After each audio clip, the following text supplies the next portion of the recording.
اور اے پیغمبر، جب تم سے میرے بندے میرے بارے میں دریافت کریں تو انہیں معلوم ہو کہ میں تو تمہارے پاس ہی ہوں۔ جب کوئی پکارنے والا مجھے پکارتا ہے تو میں اس کی دعا قبول کرتا ہوں۔ تو ان کو چاہیے کہ میرے حکموں کو مانیں اور مجھ پر ایمان رکھیں تاکہ نیک رستہ پائیں۔ روزوں کی راتوں میں تمہارے لیے اپنی عورتوں کے پاس جانا جائز کر دیا گیا ہے۔ وہ تمہاری پوشاک ہیں اور تم ان کی پوشاک ہو۔ اللہ کو معلوم ہے کہ تم ان کے پاس جانے سے اپنے حق میں خیانت کرتے تھے، سو اس نے تم پر مہربانی کی اور تمہاری حرکات سے درگزر فرمائی۔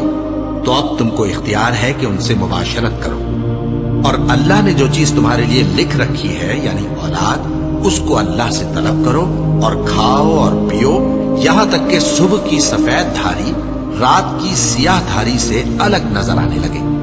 پھر روزہ رکھ کر رات تک پورا کرو، اور جب تم مسجدوں میں اعتکاف بیٹھتے ہو تو ان سے مباشرت نہ کرو۔ یہ اللہ کی حدیں ہیں، ان کے پاس نہ جانا۔